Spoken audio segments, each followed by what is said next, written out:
Hello everyone and welcome back to another video. In today's video I'm going to show you how to set a product price on Gumroad.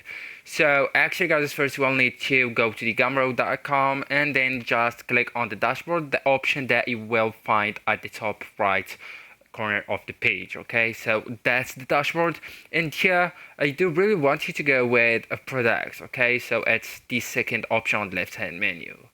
And now you're between two options, whether you want to go and create a new product or you can just go and edit an existing one. So for example, if you want to go with a new product, you will need to select which products first. So let's consider we do want to go with digital products. So let's give it a name first. So just name it a digital product, for example.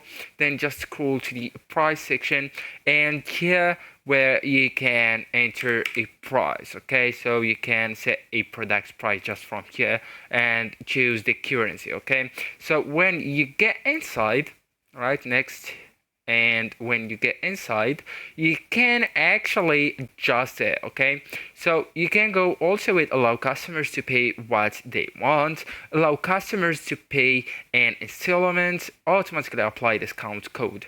So once you click on each, you will need to enter the suggested amount on the first one, the equal monthly payments on the second one, and automatically apply discounts. You will need to enter the discount code. Okay, so that's for the digital products. If you want to go with ebook, right here, or a membership, for example, then next customize.